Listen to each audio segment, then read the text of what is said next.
ქუთაისის მწერალთა და საზოგადო მოღვაწეთა პანთეონი 1956 წელს დაარსდა, რომელიც ქალაქს ჩრდილო-აღმოსავლეთით ესაზღვრება და რიონის ხეობას გადაჰყურებს. მისი მარცხენა ნაპირი ბუნებრივი სილამაზით გამოირჩევა და საინტერესოა ისტორიული ძეგლებითაც. ყველაზე ადრინდელი ძეგლი ბაზილიკური ეკლესია მდებარეობს მწვანე ყვავილას გორაკის დასავლეთის კონცხზე. ეკლესიამ ჩვენამდე ნანგრევების სახით მოაღწია. იგი 1013 წელსაა აგებული. პანთეონის შესახებ ფილოსოფოსი გიორგი შავგულიძე გვესაუბრება. ეს პანთეონი დაარსდა 1956 წელს. კერძოდ პანთეონის დაარსებას ხელი შეუწყო იმ გარემოებამ, მას შემდეგ რაც ბაგრატის ტაძარი გამოცხადდა ისტორიულ ძეგლად, მის შემოგარენში არსებული საფლავები გადატანილი იქნა.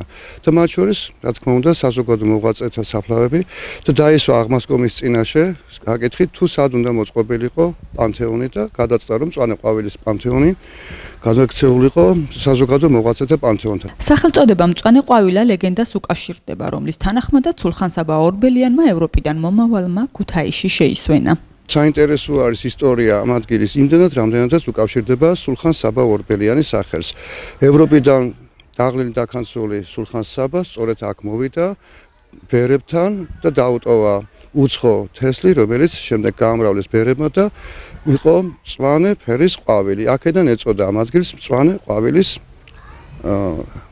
ტერიტორია, რომელიც შემდეგ პანთეონად ჩამოყალიბდა. პანთეონში 41 საზოგადო მოღვაწეა დაკრძალული: მწერალი, მუსიკოსი, ექიმი, რეჟისორი, მხატვარი, მოქანდაკე, თითქმის ყველა ის მოღვაწე, რომელთაც ქუთაისის განვითარებაში თავიანთი წვლილი შეიტანეს და სამუდამოდ დაიმკვიდრეს ადგილი ქალაქის ისტორიაში. მას შემდეგ, რაც პარიზში ძმებმა ლუმიერებმა შექმნეს სინემატოგრაფი, რომლითაც აოცებდნენ ევროპას, იქიდან სადღაც უკვე 10-12 წელიწადში იგი არ იყო უცხო და გასაოცარი ქუთაისლებისათვის. პირველი დოკუმენტალური ფილმი მსოფლიოში სწორედ ვასილ ამაშუკელის შემოქმედებას განეკუთვნება.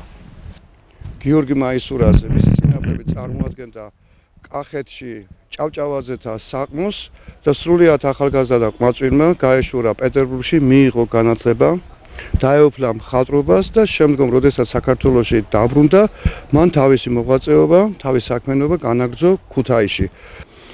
უნდა ვიამაყოთ ქუთაისლებმა, უნდა იამაყოს საქართველო იმ ადამიანთა სახებით, რომლებიც აქ განისვენებენ.